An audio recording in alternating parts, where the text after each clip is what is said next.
Hello everyone, नमस्कार। मैं रक्षित गुर्जर स्वागत करता हूं आप सभी का अक्षवाट के यूट्यूब चैनल पर। सो आज की वीडियो में हम कंटिन्यू करेंगे इकोनॉमिक्स क्लास 12 का हमारा चैप्टर नंबर 5 जो है मुद्रा, यानी कि इंग्लिश में इसको कहते हैं मनी। तो पिछली वीडियो में हमने समझा था कि मुद्रा क्या होती है और वस्तु विनिमय प्रणाली क्या होती है, उसको हमने थोड़ा बहुत समझा था।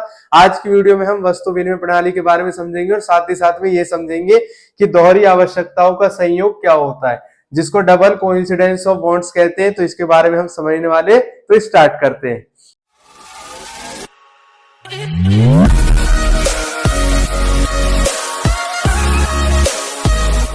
सबसे पहले हम समझेंगे कि वस्तु विनिमय प्रणाली क्या होती है, यानी कि बार्टर सिस्टम ऑफ एक्सचेंज क्या होता है।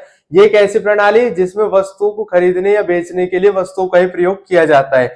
जब वस्तु को खरीदने के लिए वस्तु का ही प्रयोग किया जाए, यानी कि एक हमें सामान चाहिए तो उसके बदले में हमें सामान ही देना है, किसी और को पैसे नहीं देने, तो वो प्रणाली होती है वस्तु विनिमय प्रणाली। आजकल क्या सिस्टम है, अगर हमें कोई सामान खरीदना है तो उसके बदले में हम पैसे दे देंगे। लेकिन पहले के टाइम में जब मुद्रा का आविष्कार नहीं हुआ था, जब लोगों के पास पैसे नहीं थे, मनी नाम की कोई चीज नहीं थी, तब वस्तु के बदले में वस्तु का ही लेन देन किया जाता था।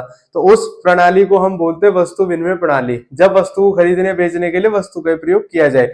फॉर एग्जाम्पल, अगर आपको आज बिस्किट चाहिए तो आप पैसे दोगे, बिस्किट ले लोगे। लेकिन पहले के टाइम में अगर आपको बिस्किट चाहिए होता तो उसके बदले में आपको उसको देने के लिए कुछ सामान होना चाहिए था। आप अदला बदली करने के लिए कोई सामान ही उसको देते। फॉर एग्जाम्पल, आपको एक पैकेट बिस्किट चाहिए, उसके बदले में आप उसको गेहूं दे सकते हो या फिर कोई चीनी दे सकते हो, कोई सामान दे सकते हो। अब इसमें क्या है, इसमें मुद्रा का प्रयोग नहीं किया जाता। ये एक प्रणाली है जिसमें वस्तु के बदले वस्तु का प्रयोग होता है, यानी कि मुद्रा का प्रयोग नहीं होता है। वस्तु विनिमय प्रणाली का प्रयोग वस्तु जो अर्थव्यवस्था होती है उसमें किया जाता है, यानी कि जो सीसी इकोनॉमी होती है, इस इकोनॉमी में ही सिर्फ वस्तु विनिमय प्रणाली का प्रयोग किया जाता है। अब जो आजकल की अर्थव्यवस्था उसमें तो मुद्रा का ही प्रयोग होता है सामान खरीदने और बेचने के लिए। अब हम समझेंगे कि आवश्यकताओं का जो दोहरा संयोग है, डबल कोइंसिडेंस ऑफ बॉन्ड्स, ये क्या होती है। इसको समझने के लिए मैंने यहाँ पर दो एग्जाम्पल लिए।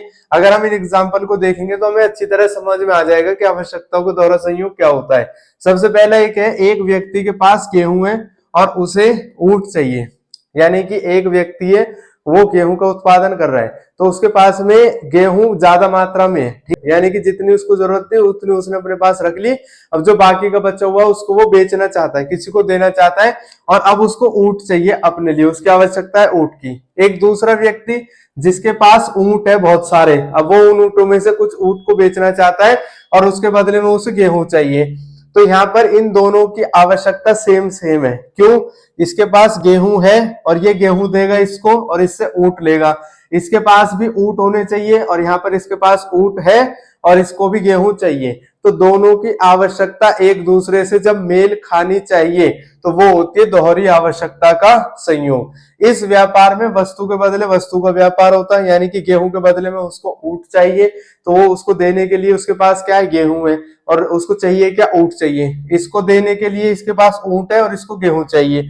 और साथ ही साथ इन दोनों व्यक्तियों की जो आवश्यकता है वो एक दूसरे की आवश्यकता को पूरी करने वाली होनी चाहिए। अगर इसके पास में ऊंट नहीं होते और इसको गेहूं चाहिए होते तब दोनों के बीच में व्यापार नहीं हो पाता, यानी कि दोनों की आवश्यकता एक दूसरे से मेल खानी होनी चाहिए। अगर दोनों की आवश्यकता एक दूसरे से मेल नहीं खाएगी तब दोनों के बीच में व्यापार नहीं हो सकता। ये बहुत मुश्किल सिचुएशन होती है व्यापार करने की, जब वस्तु के बदले में वस्तु का ही प्रयोग किया जाता है। आजकल क्या होता है, अगर इसके पास गेहूं है तो ये गेहूं बेच देगा, उसके बदले में पैसे ले लेगा। फिर इसको चाहे ऊंट खरीदने हो, चाहे कोई और सामान खरीदने हो, चाहे गाड़ी खरीदनी हो, ये पैसे के बदले में सामान खरीद लेगा।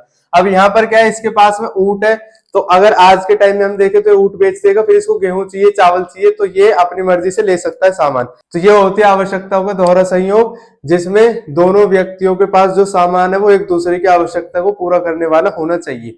तो ये थी हमारी वीडियो, आई होप आपको समझ में आया होगा। अब इससे रिलेटेड जो इकोनॉमिक्स क्लास 12 की हमारी जितनी भी वीडियोस है उसको आप देख सकते हो अक्षवाट के यूट्यूब चैनल पर। अब हम मिलेंगे अपनी नेक्स्ट वीडियोस में, तब तक के लिए खुश रहे, स्वस्थ रहे और जुड़े रहे अक्षवाट के साथ। जय हिंद, जय भारत।